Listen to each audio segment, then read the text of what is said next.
You're watching NBC4, working for you.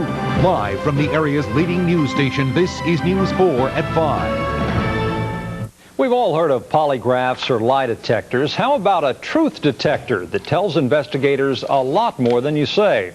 I.J. Hudson's here with his Digital Edge report tonight to explain. I.J.?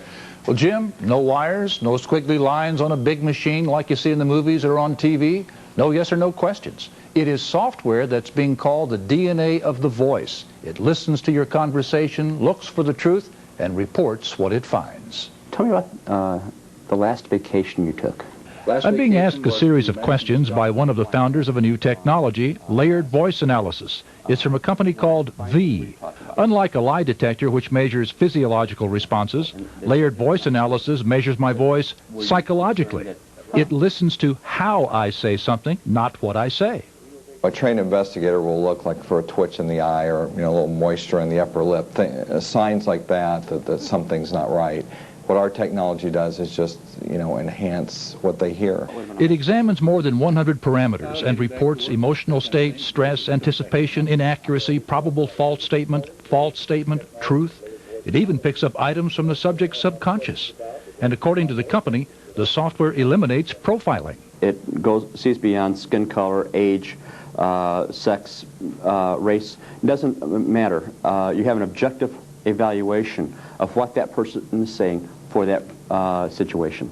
Good for investigators, customs, airport security.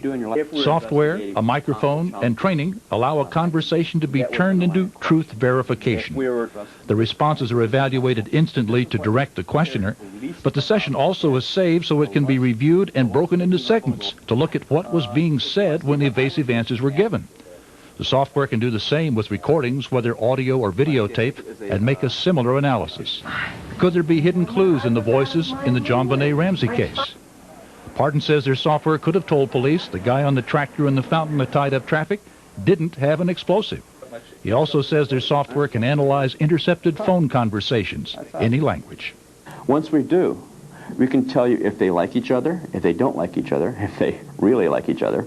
We can tell you if they're lying to each other, if one's believing the other's lies. We can tell you if they're emotionally excited, what their cognitive thinking levels are, as that means what they're thinking versus what they're saying. This software has all kinds of security potential, but it may be a little scary to some people at the same time when you consider the possibilities. Susan, back to you. Wow, that is scary. Thanks, I.J.